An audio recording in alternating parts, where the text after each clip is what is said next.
Welcome to the Her Story Circle podcast, the podcast that brings you the extraordinary tales of everyday women who are changing the world.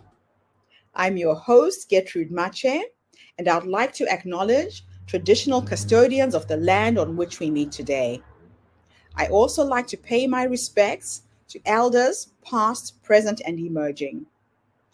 Every week, we dive into the lives, challenges, and triumphs of women from all four corners of the globe. We're here to inspire, enlighten, and connect, sharing stories that uplift and empower. So grab a cup of coffee, settle in, and join us as we explore the incredible journeys of women shaping our future. This is Her Story, where every woman's voice matters. Hello, everybody, and welcome back to the Her Story Circle. This is Gertrude Mache here in beautiful Melbourne, Australia. And today I am graced with the presence of yet another fascinating woman. Welcome, welcome, welcome to our tribe. Please tell everybody your full name, where you're based, and share your story with us today.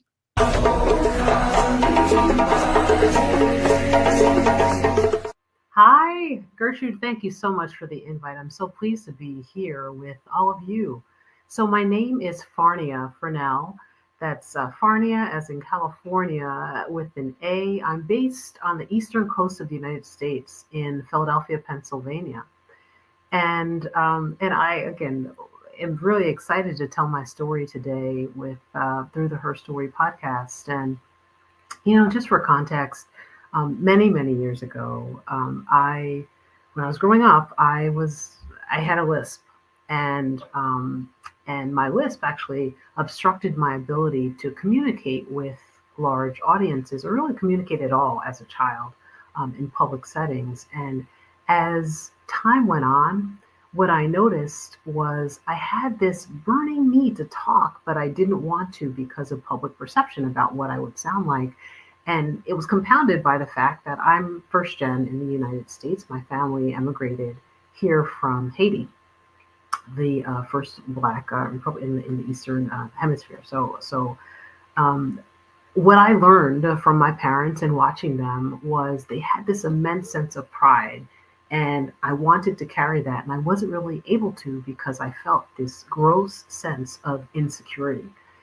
And in spite of the fact that I performed really well at school, I really didn't, I wasn't outspoken, and I wasn't the one to want to put myself forward. So flash forward to high school, I call it the worst thing that happened. And I was chosen to be the valedictorian of my class. And when that happened, what I noticed was I felt this impending sense of dread about having to speak about anything in front of a group. I had a very large extended family, and my entire family packed into that auditorium for my graduation with this immense sense of pride that one of their own was there on stage at the school, ready to speak. And me, I could barely find my words to open my mouth. I felt this sense of doom. But I powered through it. And in that instance, I learned something about myself, that when I trusted myself, when I worked on something with everything I had, because I absolutely worked on that lisp, when I worked on it with everything I had, something different happened. And there was a little bit of power that was unleashed. And what I noticed was I had the ability to impact people. My family watched me with such a sense of pride. And I knew that there was something there. My mother, petite and very proud, has never withheld her tongue in any instance. And in that moment, I felt like I could unleash mine. So flash forward, I studied engineering, I studied business, and I spent the front half of my career in technology, working for large Fortune 50 multinational companies in consulting and financial services. And in that time, I invested that time in understanding technology, understanding process, supporting large strategic programs to go in financial services, the largest wealth management joint venture at the time in financial services history. And what I realized is what was missing from the equation was people. So just about 12 years ago, I left my somewhat comfortable role, and I felt that urge to unleash a voice and support people in doing that as well. So since then, I launched the Lensurf Group, and the Lensurf Group is a leadership development company focused on first and only leaders. So that might be first and role. In many places where I sat, I was an only or I was a first. I was a woman in engineering at the time. That wasn't a very popular thing. I was a black woman in engineering, and then I was a foreign, a legacy of foreign people in the United States, and that also was not a normal thing. And there's a different sense of being or inclusiveness in that experience. So I work with leaders who are often in places where they're forging strategic programs and may not have the runway or may not have predecessors that may have planted seeds that they could then grow from. They may be planting those seeds and carrying a big charge. And work with leaders and teams on expanding their perspectives so that they can make better decisions for themselves, for their teams, and for the missions that they're entrusted with. And I say we do that through consulting, through coaching programs, and through training. And what's really exciting about that is you get to see anywhere from dreaming big, supporting leaders in dreaming big and expanding what is possible and understanding their capacity in a new way, to actually getting big things done and crafting roadmaps that can outline what is next.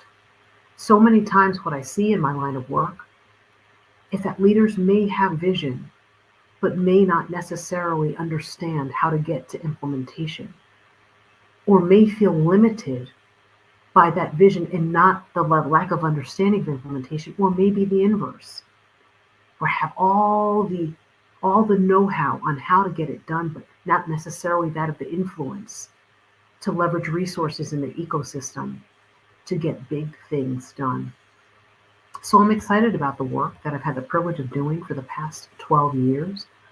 I'm excited that we've been able to look at the thousands and thousands of leaders that we've worked with, and in just the last year, more than 2,000 leaders across 44 countries in the past 12 years. And in that time, we've identified 4 pillars that demonstrate that success is happening or that motion is happening. We call those pillars leadership COGS. My firm is the Lensurf Group, and our logo is actually a cog breaking into a solid structure. I say that's what we do when we're supporting leaders and expanding their perspectives. The C, it stands for celebrate consistency, because big change doesn't happen without consistent action. The O stands for ownership. We all have an opportunity to take ownership for who we are and how we show up in every instance. The G stands for the glue. When anyone is leveling up to something new, if there is not any resistance, chances are you may not be leveling up. That's how you know you're on level ground, when there's no resistance. When you're leveling up, there is a gravitational pull. There is a resistance that is glue. And that glue, when you break through, leads to growth.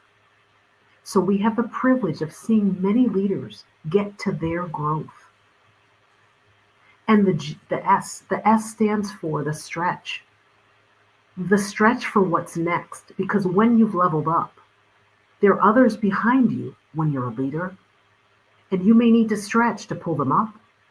You may need to stretch to reach up yourself. So the S stands for the stretch to what's next. And so we're really excited that this is the framework that we use when we're working with leaders, with teams on anything new. A lot of what makes COGS work is the mindset shift. The mindset shift to can I, from can I to I can. from can I as a question to I can as a declaration. What we love to tell leaders and teams and to work with them to experience personally is that you have everything you need to win more often. You have everything you need. And that taking ownership of that opens up the pathways to greater resourcefulness, to greater delegation, and to greater willingness to step into levels of uncertainty and to be present during the process. Wow. Thank you so much. This is just an incredible potion formula that you've put together to help leaders, help entrepreneurs to really get to where they want to go. Now, how can leaders evaluate their strengths and weaknesses within each of these pillars to achieve balance and growth? Yeah, so the pillars are not discrete. So they wouldn't necessarily be evaluating their progress in any one pillar. It's in any given situation. So, for example, Gertrude, if I'm walking into a meeting and I don't know anyone, it's taking a moment to pause and ask myself, why am I called into this space? Who invited me? What is the expectation for my presence in that place? And the leaders I tend to work with, they may, again, be a first or only in the space. So understanding that and saying, oh, I'm not just called in because I'm the first and only, but my viewpoint means something. So if we're just to use that framework and say, celebrate consistency, why was I called into this space and what capacity do I have to take ownership of when I show up in that space? Where might be the drawback? Who might be resistant to me being there or what I have to offer?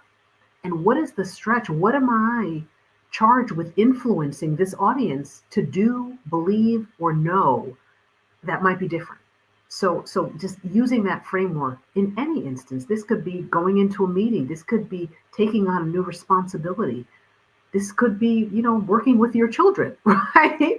Right. That's so It's true. applicable anywhere. But what's important about it is just noticing, taking that pause and noticing how to step into that prior to actually stepping in a room. So I say practice the pause. How does having a clear and adaptive vision align with the first pillar of success? And why is it critical for effective leadership? So you said, how does having a clear vision align with that first pillar of success? So that first pillar is celebrate consistency. And I call a clear vision like it's almost like setting a GPS, right? So if you want to go to the supermarket, you've never been there before, you might get on Google Maps and say, well, hey, where do I go? And you set the GPS, but the GPS is always going to ask you, where are you starting? It can't give you instructions unless you tell it where you're starting. And that first pillar for celebrating consistency, what's important is little things. So many times, Gertrude, when we're working on something and we know where we want to go, it's almost like people want to fast forward to the end, right? Like the excitement, like I just want to get there. I want to experience that. I want that. You want that, but you don't want the experience of getting there. And the experience is where the learning happens so that when you get there, you actually know you've arrived. Yeah. You have a vision, but if you haven't actually lived in that vision, you don't know what it feels like to be in that vision. And that pathway to getting there, which is the celebrating of the little bits of consistency, that is the savoring, almost like if you're baking something or making a good stew. You're marinating those juices together so that by the time it's all cooked, it all works really well. And you're like, that's a very good stew, right? Yeah. Like you want that to be a good stew. And setting that celebration, the micro celebrations, that's putting in the carrots, that's putting in the the peas, that's putting in the meat, that so that when it's all cooked together, it works and the flavors can meld. So you experience success all along the way. It's not like you're holding your breath, hoping for the success by the There. time you survive. Yeah, yeah. Yes. It's funny you should say this because I became a grandmother 3 years ago. And it was only this year that I realized that I am inside the dream right now. So when I left Africa 25 years ago, my goal was to live in a safe country, to bring up my kids. I left during the AIDS pandemic. I wanted to live long enough to be a grandmother. And it just dawned on me just a couple of weeks ago that I am inside the dream right now. But we don't take time to reflect back at these little achievements we've made along the way. So sometimes you can even miss that you were there Yeah. because you haven't been fully present along the journey. You don't know you've arrived because you were like, I want that thing, but the thing doesn't just happen. The thing becomes. It becomes. Yes, so Yeah. true. So, how do you guide leaders into setting a vision that aligns with both immediate goals and long term success? Yeah, yeah. So this is what's beautiful is the dreaming bigger isn't limited by time or space. It's what do you want? And I always describe this when I'm talking with leaders. I call our work together as a leadership flight. Like we're going somewhere, right? We're deciding to go somewhere. And all along the way on the journey, you get to decide however you want. I say, well, I've been called on as a co-pilot, but I'm not actually flying the plane, and we get to explore whatever it is that you would like to see, right? Should you choose Yes. to do so. And in that exploration, we get to look out the window, do the safety check, but we get to look out the window and see where Yes. there's traffic and see where we opt to clear up the traffic. So it becomes a safe space, right? So a lot of times in setting long-term or even short-term goals, the problem isn't the inability to set the goal, it's the giving oneself permission to dream and giving Wow. oneself permission to not have to be mom or CEO or head of something. Like you feel like that is you're synonymous with your identity or your Yes. title, and so giving yourself permission to take off that hat and be something else is actually the first part to crafting the dream, is the permission to dream.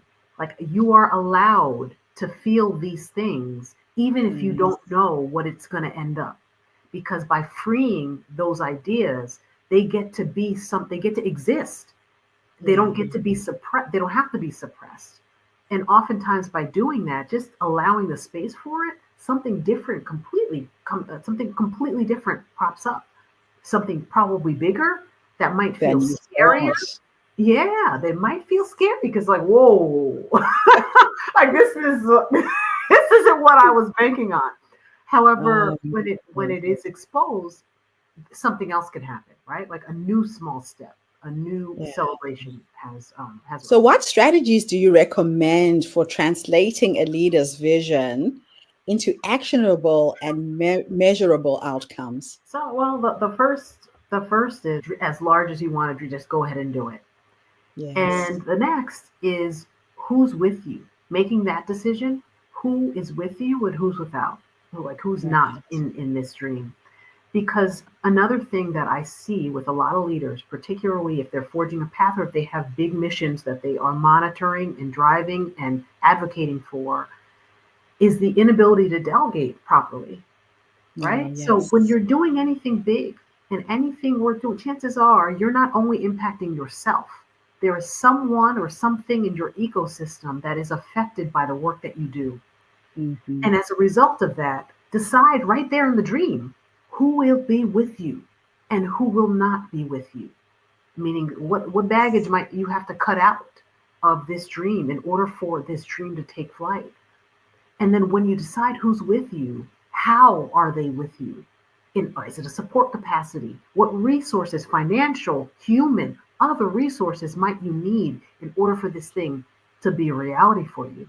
So by Yes. doing that, that's another tier of crafting a vision and allowing it to exist and be able to take root so you don't feel that sense of loneliness that becomes very heavy and slows you down, like wearing a heavy backpack when you're climbing up. So, how does communication play a role in the four pillars?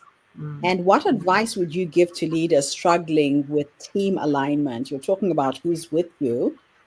How do you get your team to align with that big vision? We still do actually a lot of project management training. We're a certified Okay. or authorized training partner with PMI, one of the global organizations that do project management. And when we do a lot of our Nice. trainings, we're talking about what makes a team doing something new. And a project, by definition, is a temporary endeavor. What Yes. makes a team successful? And what comes out time and time again, we work with high performing teams and high or teams at least aspiring for high performance, is Right. communication. There is no limit to communication. Mm-hmm. Having the ability to say hard things to someone and not for them to go into a state of victimization or insult or anything like that, creating the Yes. psychological safety that you can say difficult things in an environment with other people who won't default to judgment first is imperative. Yeah. So, we teach this formula in part, the communication formula, like how many communication channels do you actually need when working with a team? And the formula is n times n minus one over two. Like there's a formula for it. And I'm happy to share that formula with your Uh, listeners. But there's a formula for how many communication channels have to exist. And this isn't just verbal communication, it's written communication. It could be written. an email, it Yes. could be one to many. It doesn't have to be, oh, I have to send out that many. No, it's at least accounting for what stakeholders are in your ecosystem and how are Yes. they hearing from you? How do they know? How are they keeping pulse on what's going on around you? If you're doing something new, if people are not along for that journey, you can't be surprised when you try something and they haven't exerted their influence to get the buy in you need to be successful. That is so true. So, what are the most effective ways for leaders to influence their teams to adapt and embody the organizational values? This sounds simple, but it never is, right? Um, there's a saying like, be the change that you want to see. So Yes. leadership, the fish rots from the head and leaders thrive from the head, like organizations thrive from the Yeah. head. So how are you showing up? I say that and just drop the mic there. How are you showing up? People, Mm-hmm. we have the way you show up, you have the opportunity to influence others to do the same. Yeah. And it's how our brains work. It's how our brains work. We kind of have that, mirror neuron effect going on that you respond to the energy you receive. So if someone shows up and they are optimistic and they are, a go get like whatever you put in the word, you define the word. But when a leader shows Yes. up that way, the effect is amplified by a factor of very large. Okay. Not only because they're setting direction, but there's a wanting to live up, the asking to level up, and people will respond in kind because they want to be in that space, particularly if they feel like they're part of the mission and there's value asserted to their participation in your vision. So, they're really leading by example. Exactly. Yeah. I love it. I love it. Now, let's just talk about resistance and navigating resistance. What advice would you give to leaders who are facing resistance while implementing their strategic plans? Super. This is gonna sound superficial as certain, but I'll start here. Is when you experience resistance, just like I talked about the glue, the G in COGS, the Yes. glue is that resistance, right? Like if you're doing anything new, anything different, there's glue. And if you're not feeling the glue, chances are you're not growing. So the That's resistance is an opportunity to level up, right? So the question mhm. becomes, what skill or what am I not doing in this moment? And what do I have the opportunity to learn as a leader? And then getting really curious and exploring what's going on for this entity that is pushing back, right? Like what's going on for them? Are they not being heard? Are they not Yes, included in my vision in some way? Because exclusion will naturally lead to pushback.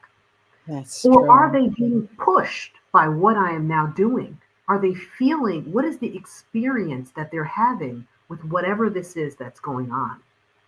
So just getting curious, exerting a Mm. little bit of empathy on what may be happening for those stakeholders in your ecosystem. How does resilience tie into the four pillars?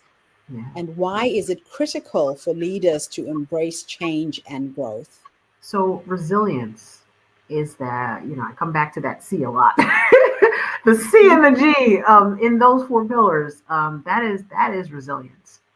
So the consistency that's defined there and getting through that glue. So even Mm. when you're stuck, it doesn't mean that you stop. When you're stuck, you don't stop. That is the Mm. resilience. You keep on going when you're stuck because there's growth. And if you find yourself cycling over and over and over and over again, that means there's still more to learn in Mm. this place. What are you missing? If you find yourself, like a lot of people say, I'm here professionally, I face the same kind of opponents all the time. Or my Yes. team, they react to me. It's a different team, but the same response. Why is that happening? And what I often say back is, what have you not learned from the last time this happened? Or Um, what have you learned from the last time this happened that you haven't harvested from that experience? yes. Every time there's a challenge, if you're able to walk away from that challenge whole, and if you're still here, you're whole, right? You're still here. You might be bruised, you might be broken, but you're still here. So if you're Yeah. still here, you're whole. So if you're able to walk away from a challenge, bruised, bloodied, whatever that is, and you have not understood how you got out, that means it's going to be very difficult to replicate if this should happen again. You haven't fully harvested what you learned from this experience. The Oh, resistance doesn't have to be forever, it could be temporary. This is what resilience is. It could be temporary if you're able to more quickly access those tools. So I mentioned the pause before, getting yourself in a position when you're starting to feel the resilience, or sorry, resistance, resistance. pausing and understanding, what is this representing right now? Do I recognize it? If I recognize it, what can I use from my lived experience? And the longer you live, the more experience you've had. That's What can I true. use? What tool on my tool belt can I access and celebrate? Oh, I don't even have to go borrow that. I don't have to learn it because I already learned it 3 years ago, 5 years ago, or 10 years ago. And if I reapply how I got out last time, perhaps I will get out this To time as work well. too. So, what role does continuous learning and development play in strengthening the leadership cogs? So that's the other advantage. Like it's like if you look back and say, I actually don't have what I need to get out of this situation. Like, oh, I don't have that person on my team. Oh no, I've never gone through this before. That means Yeah. you've leveled up. That's the sign that you have leveled up. You're somewhere Um, that you've never been before. And now that same sign that you're somewhere you've never been before, who do you want to meet? There's the uh, intentionality. That's the O. That's the ownership. Take ownership of the new place that you are. You're not yes. where you were before.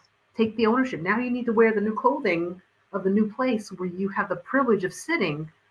And in that new place, who do you want to meet? Who do you want to call into your ecosystem? Who do you need to meet? What do you need to learn in this new place? And being intentional about that. That is the opportunity to learn. When we talk about growth mindset, that's what that is. You are not where Yes. you were. If you're a leader, it's a constant growth cycle. Yeah. You are not where you were, and now that you're not where you were, what is different and what is different around you? Because your environment changes when your role changes. Oh, I absolutely love that. Man, you have given us so many nuggets today with this interview. My last two questions are a bit of a thought experiment.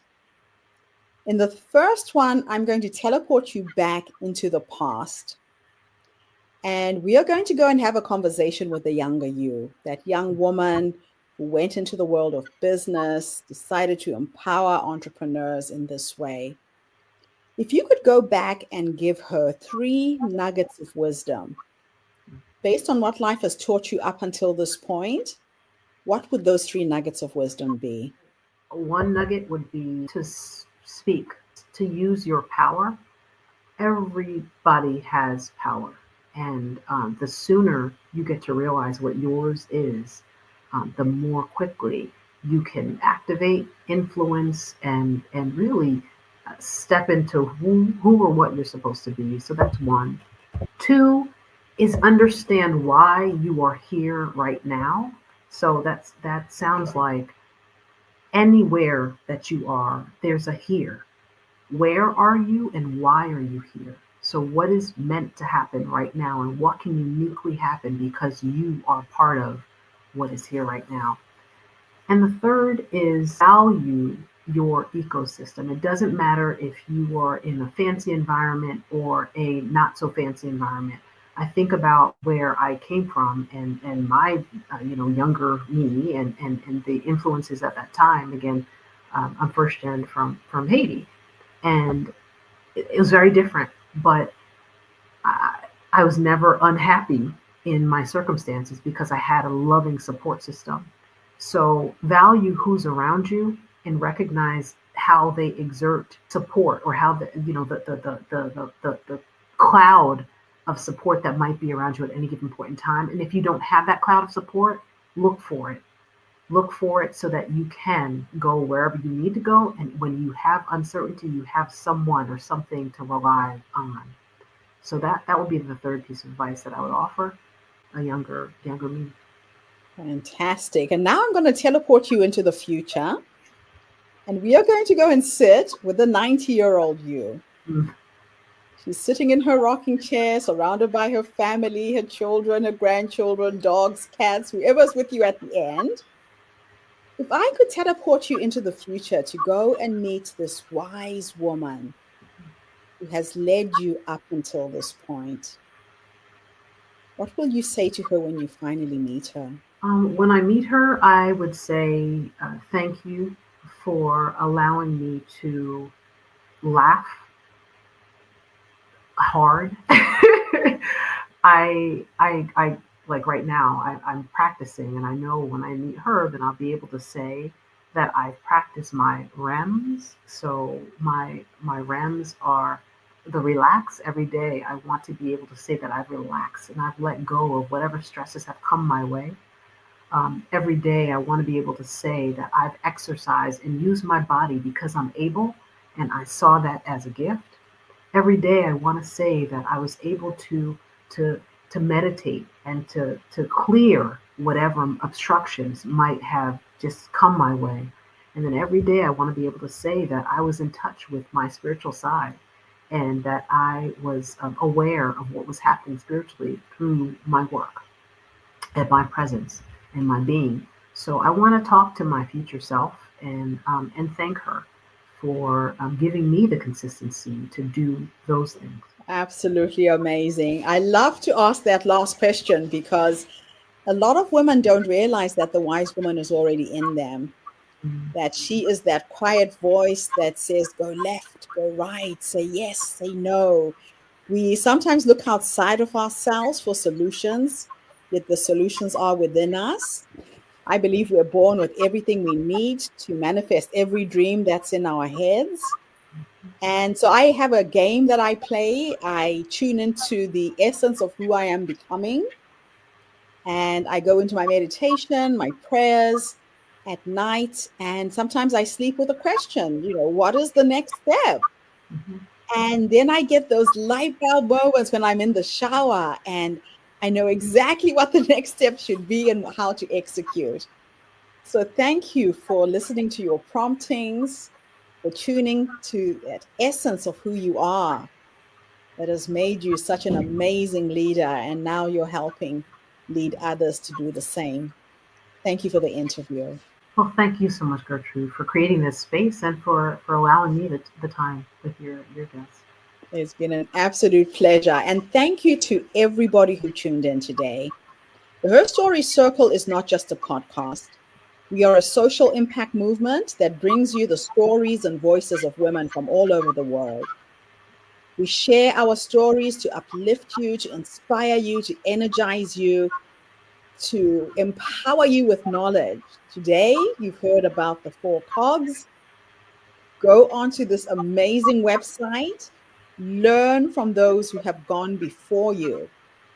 They say that there is no point in trying to reinvent the wheel. The wheel has been invented already. How can we tune in and learn from those who've done it so that you do it quicker, faster, easier, and you achieve some amazing results? So, what is the best way for people to find you? So twice a month, I have a live show, Leadership COGS. Actually, it's on Mondays, 1 p.m. Eastern time. It's just a 25-minute bite-size moment, and usually in the middle of the workday.